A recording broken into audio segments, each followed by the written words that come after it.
Well, hello there, and welcome back to the long lost Showing Up to Life podcast and YouTube channel. My name is Art Burns, and I am back from a tour of COVID. That's right, Omicron, baby. It visited our family. It was last Saturday. I did a workshop from 11:30 a.m. to 1:30 p.m. my time, and it was by about 3:30 that I felt like, oh man, I do not feel too good. By 5:30, I was in bed. All right. Now, let me tell you a few things that I've learned about myself. Okay. Now, I'm not giving any kind of medical advice. I'm not giving you any kind of advice of any kind. I'm just going to tell you my personal experience for your understanding. That's it. Okay.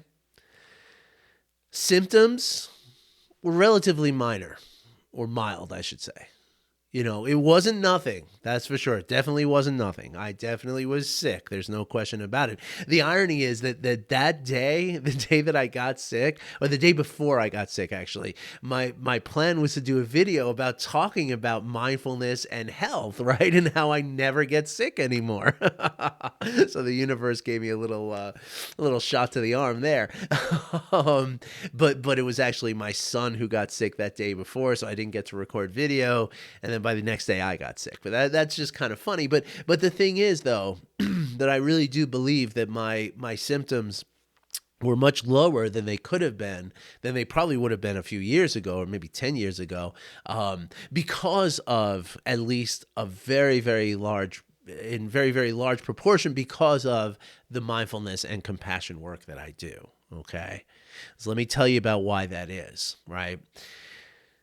As we know, as you've heard me say hundreds and hundreds of times now, stress opens us up to all kinds of illness, right? When we are in the stress response, our body is in survival mode. Okay, that means that things like your immune system are not really online at that moment. In fact, it's not that they're not online; they're actually online in an inappropriate way, right? But the point is, though, that you're not able to fight off infection when you're in the stress response. Ultimately, this can open you up to much more severe illnesses, right? Like big ones, right? Chronic stress can do that. That's, if you want to check out the book, When the Body Says No by Dr. Gabor Mate, exploring the stress disease connection. Yeah, it's real. Okay, but then it doesn't just happen on that macro scale of things like autoimmune diseases, terminal cancers, things like that, but even on the scale of, viral infections, right? And let me tell you what I mean by that. Okay, number one, first of all, I want to tell you that the last time that I was sick was January 2020. Okay, a full 2 years ago.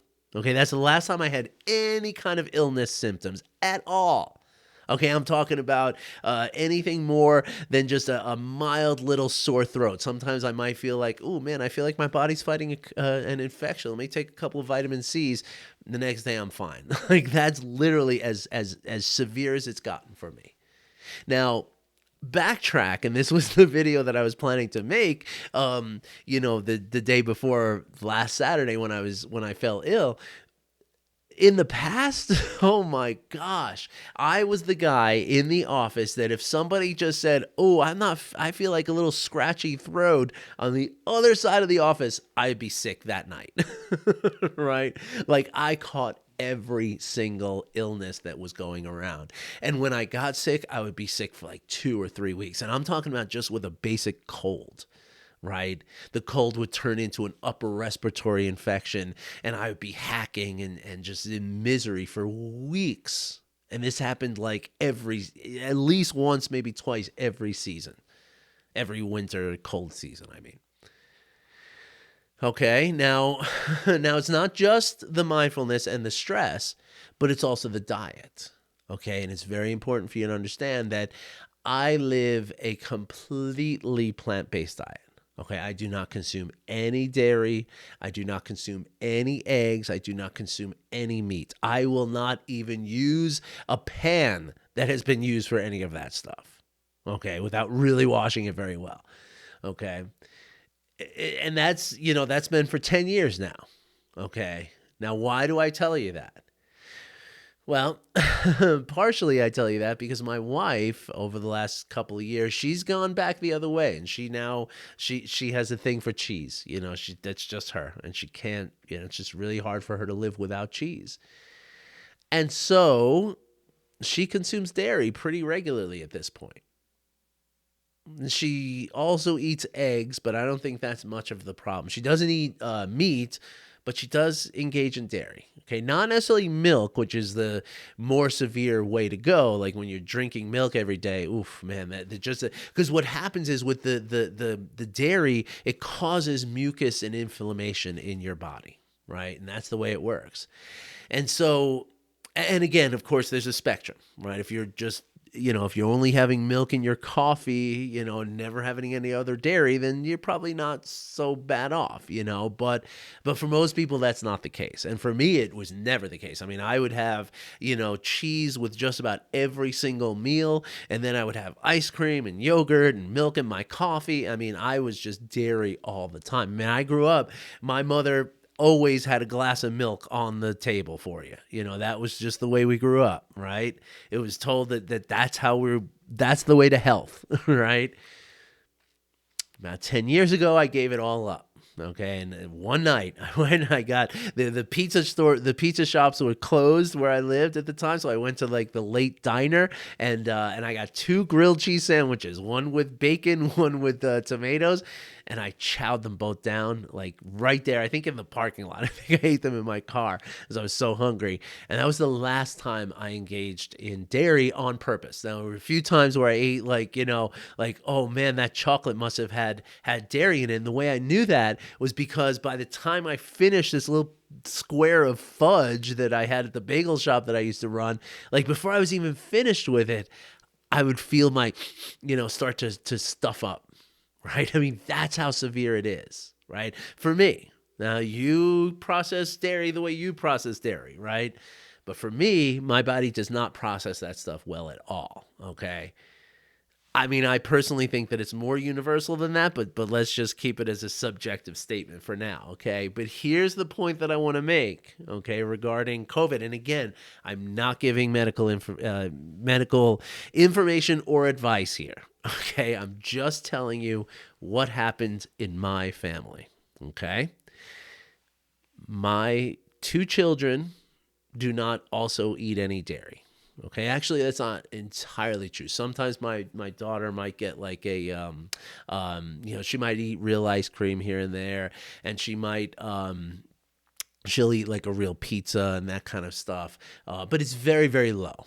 Okay, and my son is dairy free just like me for the most part. Okay, again, sometimes he'll have a slice of pizza or something like that, right? But he will as happily eat the vegan cheese pizza too, right? My daughter's a little more particular. So 3 of us have 0 to minimal amounts of dairy that we eat. One of us has pretty high level of dairy that she eats, and that will be my wife. 3 of us are unvaccinated. One of us is vaccinated. That's my wife. She got vaccinated because she had to go take a plane to Canada to see her father, who was very ill at the time. He's since passed. I have to tell you, folks, okay? Now, again, this is not misinformation. This is not propaganda. This is not telling you anything about how the vaccine works. In fact, I think it's actually a proponent or a positive statement about the vaccine, okay? Because my wife had the worst illness out of all of us, okay? My kids, they both bounced back within 2 or 3 days each. Right, my son was literally 24 hours. He was back to normal. Like, can we go to the park? My daughter took maybe an extra day or 2, right? And she kind of, but felt good, just like me. It's like basically the symptoms that I experienced were basically Saturday I got ill. By the following Wednesday, so 4 or 5 days later, I was already doing work. Like, I was already back to doing some appointments on a limited scale, right? I wasn't doing content because it felt like very very uncomfortable to sit here and the one thing actually I do have to say that anyway, let me go through the symptoms. So the thing that I felt the most, well, first of all, I'll say that I've had colds that were a lot worse than what I just went through. Okay, no question about it. Like I told you, I used to go through a cold that would take 3 weeks, like every season, right? So overall, the symptoms were pretty mild, but the symptoms that were the most severe within that mild framework was basically the achiness.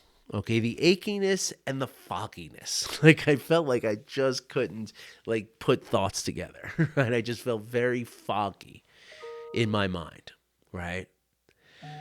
But other than that, the most severe symptom that I experienced was the achiness, right? That my joints felt achy, but specifically also my skin, right? It felt like I was just like the clothes on my skin felt like sandpaper, you know? But again, it lasted a few days. It wasn't severe. Like if I had a job that like I wasn't able to take off, I could have gone to work right away. Like that's really how I felt. Like if I had to, I could work, right? Of course, you wouldn't want to. You wouldn't want to be spreading the virus and stuff like that. But I'm talking about capability wise, right? It was not like yes, I was opting to spend time in bed to take care of myself and as a means of self-compassion and self-care. But if I had to, I could have gone to work. Like, no question about it, right? Like, if that's the kind of job I had, I could have done that job, okay? After about, by the following Saturday, I was already doing my workshop again. So 1 week I was back pretty much to normal. And then of course Saturday and then Sunday was very busy because I was catching up on some canceled meetings and stuff. I was off Monday and Tuesday, and then yesterday I didn't do video because of some personal reasons.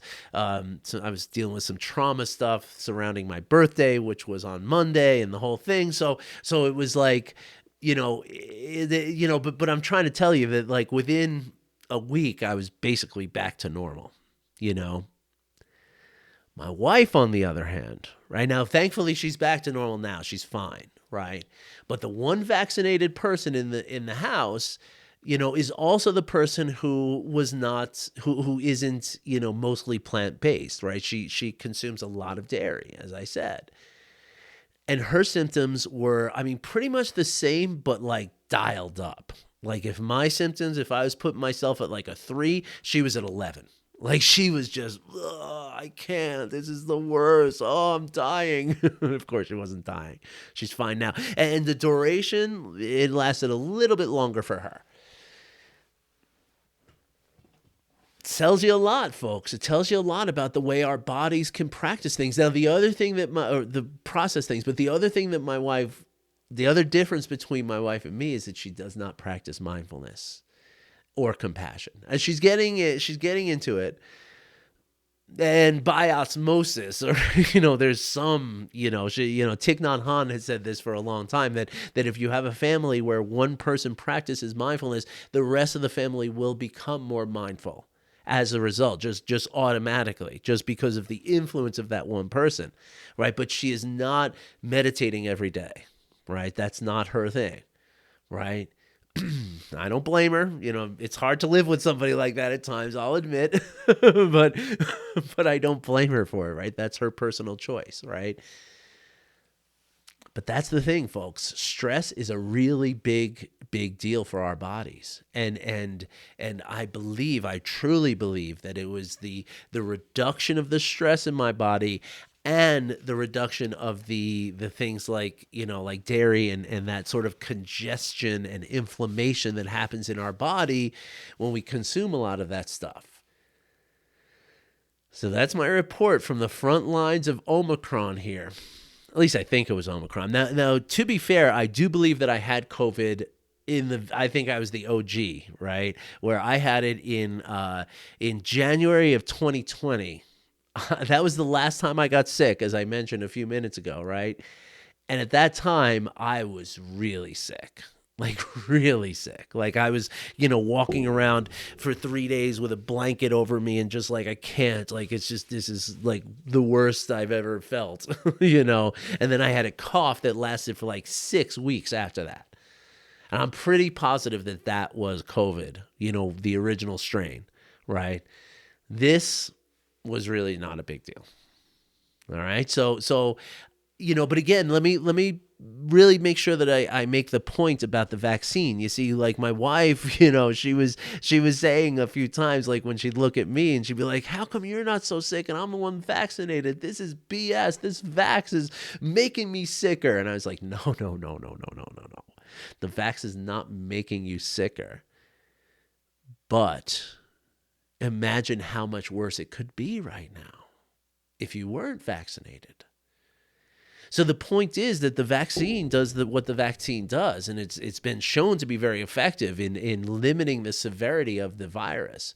It's been shown maybe not to be as effective as they'd hoped in preventing the spread of the virus and the contraction of the virus. Still has some impact on that, but not as fully as they had expected, which is cool. I mean, that's the way it works,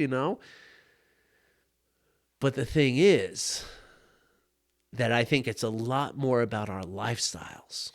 Okay, and I think that's what this virus has exposed for a lot of people. I think it's exposed the fact that, we're not in the best shape.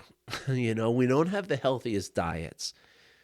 And we do experience on a regular basis higher levels of stress than we should. And this is all stuff that's not new, right? This is not, breaking news here. We've known about this for a long time. Specifically the stress. I mean, people have been studying stress for the last 50 years. Hans Seeley was the pioneer of this in the 50s. That's 70 years ago, right? And so I think it's about, just, when, and I'm telling you this because, obviously at this point it feels like COVID is pretty much, on its way out, right? I mean, you get this distinct feeling that we're coming out of the woods with regards to this whole thing. Like, and Omicron is the sign, right? That's what they've all been hoping for, that we're going to get to a point where this thing becomes much more virulent, but much less severe. And that's what Omicron seems to be, right? So that's great. But we shouldn't think that this is the last global pandemic that's going to happen, right? Because of the way that world is connected, the way the way that we've kind of, treated viruses, we've kind of, there's an opportunity for viruses to become stronger now because of our overuse of things like antibiotics and stuff like that. But again, let me not get into that. That's, personal political views and stuff like that. But again, I think the important thing that we need to do, right? Yes, follow the guidelines, of course. If they say stay away from people, stay away from people, of course, right? But go to the doctor and have a blood test done and find out where your vitamin levels are. That's another thing that I did a couple of years ago. I went to the doctor and they did a full screening, and it was shown that it was just vitamin D that I was a little low. Right? Most of us are. We don't spend a lot of time outside these days, right? Especially not during the winter. And so vitamin D is something you gotta supplement. You got to. Also, as a vegan, B12 is something that I have to supplement because it's not added to my food the way it is added to meat, right? And so when we can do these things, when we can, be aware of our body chemistry in terms of minerals and vitamins, and then also take care of ourselves. Limit your dairy intake. Consider taking some oat milk or some hemp milk in your coffee. You might be surprised at how tasty it is. When I went vegan, I was still drinking coffee. I haven't had coffee in years, but probably about 4 years now, but which is incredible because I used to drink coffee like all day long. Right now, I drink tea.